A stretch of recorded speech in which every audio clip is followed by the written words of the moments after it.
5 years ago, I went from complete beginner with no prior experience in the cloud to landing my first job as a cloud engineer in just 90 days. I'm going to share exactly how I did this, all the free resources that I used, and the projects that I built. And if you stay until the end, I'll also give you the exact roadmap that you can follow for 2025. By the way, join over 10,000 engineers accelerating their cloud journey and grab my beginner's guide to the cloud for free, link in the description. So, if you're new here, hi, I'm Suleiman, and today I help businesses scale and secure their AWS infrastructure with my own consultancy. So 5 years ago, I was actually working at a tech company. It was as a technical architect, and in meetings, I kept hearing about AWS, infrastructure as code, CI/CD pipelines, but these were just buzzwords at the time. They didn't really mean anything to me, and I know that might sound a little bit strange because I was in a technical role, but I was just working on old, legacy, clunky systems that had nothing to do with these modern technologies. There was just like an energy at the time around cloud computing, and it really sparked my curiosity. Then one day, we were in a project meeting, and we were talking about moving our applications and our systems to the cloud, and that's when I realized I really don't know enough about this topic. So I got this burst of motivation and started to research cloud computing that very evening, looking at what it is and why we are even moving to the cloud. Like, what's the purpose? What's the benefit? And I was looking at the data. The industry was much smaller back then, and a lot of companies were still on-premise. Not that the cloud was new or anything like that, because AWS had been around for like 14 years. Now, through my research, it told me that in the next decade, the cloud industry was going to be more than at least 4 times the size and be worth, $1.6 trillion by 2030. And that told me, okay, this is definitely the industry that I want to be in because of the growth. And if there is so much investment and even my own company were moving everything to the cloud, that means the opportunities were going to be endless. And looking back right now, I was right. Sometimes in life you look back and honestly, I've made plenty of mistakes. Maybe if you're watching this and thinking, what is he talking about? For example, when I was 16 or 17, I just started selling phone cases online around like 2012. I had all the stock in my garage at home and a website that was working, and someone was able to make payment through PayPal. And then within a few days, I actually got my first sale, and someone in London bought my phone case for like £20. And then I looked into the buyer, and it turned out he was a lawyer. Now, for some reason, I know this sounds ridiculous, but I got scared. I thought he was gonna get me in trouble, and then I refunded him and closed the store immediately. So why did I tell you all of this? Now, in life, you can make mistakes. It's normal. But I learned that you only have to make one good decision and all your other mistakes are forgotten about. One great decision can change the whole trajectory of your life. And if you're watching this and you want to break into the cloud, you're literally one step away from changing your life completely. And everything that you've done wrong up until this point, it won't matter. So,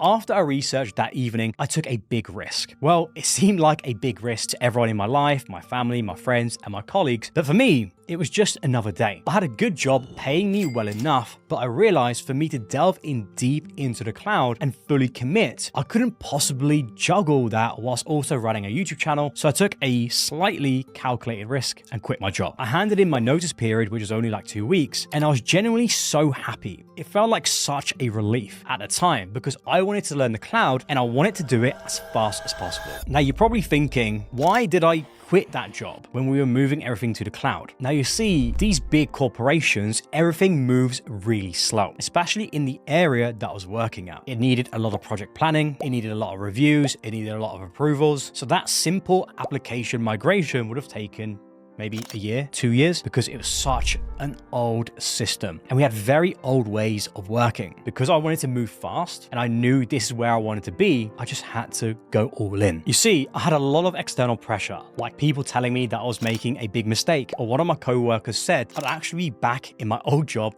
in a few months. But I didn't let them discourage me. Now, do I actually recommend anyone quitting their job today? Probably not, but I really think it depends on your specific situation. I had saved saved up enough expenses that would actually last me 90 days. So I had a little bit of security, but I also created this deadline of 90 days artificially for myself so I would actually get the job done. So you essentially fill up the things you have to do with the time that you allocate. It's known as Parkinson's law, which states that work expands to fill the time available for its completion. So if you have a whole day to do an assignment, you take the full day, even if it actually takes you 2 hours to complete it. So you spend your whole day on it. So that's why I created this 90 days deadline, to really back myself into a corner and accelerate my transition. Could I have done it in a year? Sure, but if you want to be someone that gets things done, you got to tap into that primal nature that we all have, fight or flight mode. Even if you have to create artificial deadlines, we just work better under pressure, and that's the reality. And by the way, if you're looking to switch to the cloud, just like I did, then consider joining my Cloud Engineer Academy. I've used my 10 years of experience in tech and 5 years in cloud to compile the exact roadmap to take you from beginner to job-ready cloud engineer in just 90 days. Now, don't just take my word for it, go check out Jay's story. He went from banking with no IT experience to cloud hired in just a few months. Some of our students have already got jobs. Some of our students are interviewing at big companies like AWS, but go check it out, link in the description. Now then, after quitting my job, my first question was to figure out where to start learning, specifically which cloud platform to learn. I actually chose AWS as they were the market leader at the time, which means more job opportunities and even more learning resources. I then realized, okay, I need to understand the key foundations to cloud computing and what it's built on, and I identified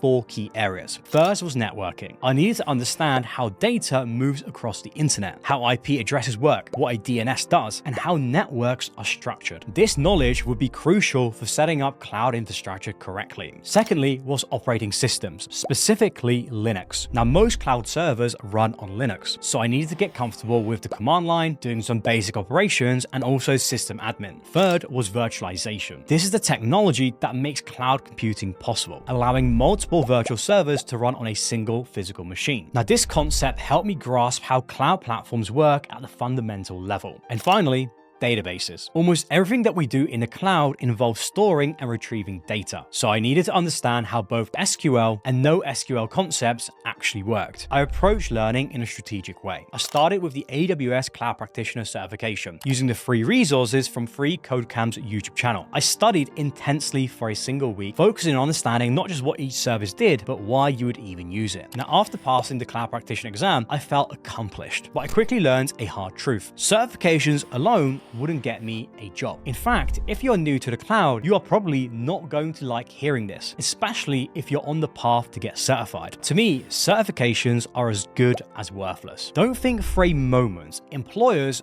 actually care about your certifications. They're only valuable for one thing, and that's why I still recommend you getting certified, because it provides you a structured way of learning and guides you through your journey at the start, especially when you're not sure what to learn. So the mistake that I made here was that I straight away started applying for jobs after I got certified, but I wasn't getting any interviews, and I realized that my resume was missing one key thing. Employers wanted practical experience. They wanted to see that I had built hands-on projects. For example, today, I wouldn't hire anyone for my consultancy if they don't have any hands-on projects built. I skip straight past the certifications and the education part of people's resumes. I look at the portfolio projects and any prior work experience that they've got. So I realized I needed to build projects to actually land a job, but I didn't know if that meant coding, like what does building a project even mean? So I knew I had to learn some basic scripting and also automation with Python. Now, back in the day, I did some front-end software development. Now,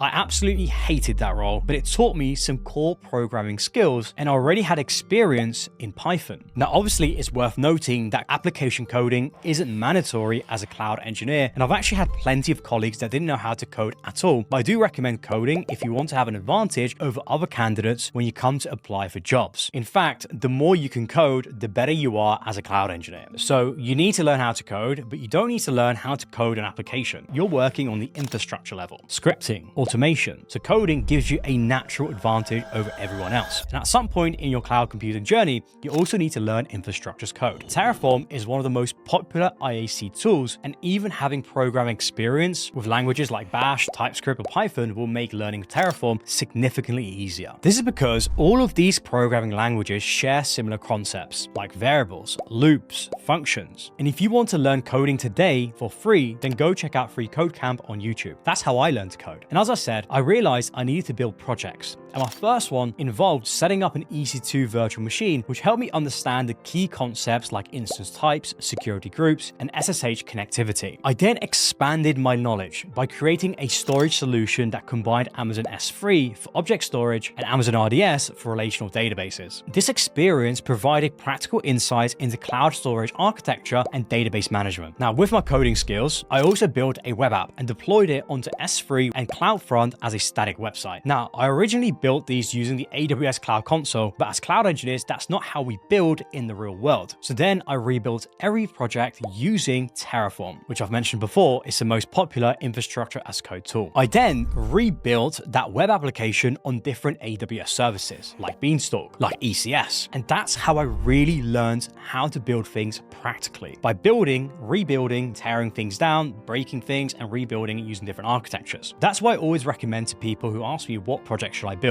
Focus on the fundamentals and get practical experience with different services and deployment models. So take a web application, make sure you've got a front end, a back end, database, and you can insert data from your web app to your database, right? That's just a fundamental application. Then what you want to do is you want to figure out all the different ways that you can deploy this web application on AWS, for example. So how can you host this web application on AWS? What are the 5 different ways that you can do this? They all have different pros and different cons. What are those pros and cons? So then go and build that web application on all of these different AWS services and make them work. You will learn so much from that experience. You'll see the pros and cons, the advantages and disadvantages of using this infrastructure versus that infrastructure. That gets you the real practical experience that you need when you start working on client projects. Because it's one thing knowing how to build something on S3 or AWS EC2, but it's another thing understanding why you should build it on EC2 versus S3, versus ECS, versus Beanstalk. Unless you work with these services and build your web application and you build the similar project or the same project with the different services, you'll never understand why you should use one versus the other, right? And that's the biggest mistake that I see people make. They don't really try and understand how these different services interact and how these different services compare, because they all have different pros and cons. Now, with my certifications and projects complete, I turned my attention to job hunting. I completely revamped my LinkedIn profile, posted almost every single day, highlighting my cloud projects and my new certifications. But I didn't stop there. I developed a specific strategy for landing interviews. Every time I applied for a job, I would also find and message the recruiter or hiring manager on LinkedIn. This really works, and I suggest that you use this on LinkedIn as well to land a job. Now remember, recruiters are literally hired by tech companies to find talent, and they're all looking on LinkedIn. In fact, 95% of recruiters use LinkedIn to search and contact candidates. So you have to be posting every day, making connections and messaging recruiters after you've submitted your applications. Now, with the interview process, it varies from company to company. Some require take-home tests, others had hands-on technical assessments, and some just wanted a simple technical discussion. I prepared for each interview by going over my projects and also looking into the company and making sure I understand what they do and what their core values are. Now, I don't think you need to over-prepare for interviews, because all the learning that you've done and the projects that you've built, they've been preparing you so you don't stress about it when you get to the interview process. You know what you've done better than anyone else. At some point, it just becomes a numbers game. You're just going to have to apply for hundreds of jobs, and you have to treat the process as like your full-time job before you even get hired. Wake up early, get dressed and ready to go. Grab a coffee and set your daily target. Let's say you want to apply for 10 jobs every day. Then you just create a tracker like an Excel spreadsheet to keep track of when and what job you applied for, the recruiter that you message, and if you received any sort of interview. That way you get to see your progress, and it just brings everything together very nicely. That's exactly what I did. I eventually landed my first job as a cloud engineer just before the 90 days period. And to be honest, it wasn't an easy journey because it takes time and dedication. Like the actual learning part, the building projects and applying for jobs, to be honest, that's the easy part. Instead, making real changes in life takes commitment and time, and that's often the biggest hurdle. It's not that people don't want better for themselves, but sticking to a plan and putting in consistent work is where things get tough. Change doesn't happen overnight, but showing up every day and staying patient with the process is what makes the difference. Everyone is just too distracted nowadays. So actually, if you're still here, you are already ahead of most people. And if you're starting your journey now or it's underway, then here is the exact roadmap that I would follow for 2025. Master IT fundamentals, Linux, networking, and basic programming with Python, along with databases. But also don't forget virtualization. Choose your cloud platform. I still recommend AWS due to the market dominance. You want to learn the essential AWS services, EC2, IAM, VPC, and Bedrock. You want to build beginner projects, portfolio websites, task tracking system, an image sharing app. Then you want to get certified. Cloud practitioner followed by the solution architect associate. Then you want to learn the essential cloud tools, Terraform for infrastructure as code, and CI/CD with GitHub Actions. Then you want to master more advanced AWS services, Lambda, API Gateway, DynamoDB, and SageMaker. Then you want to build complex projects like an event-driven notification system and an AI book recommendation engine. Whilst you're doing this, you need to build your LinkedIn presence with posts, project documentations, and insights. Then you want to apply for entry-level jobs like junior cloud engineer, cloud support associate, or any cloud-adjacent roles. Now, if that was a lot to take in, don't worry, I've created an in-depth breakdown of this exact path. So just click here to watch the complete roadmap to becoming a cloud engineer in 2025.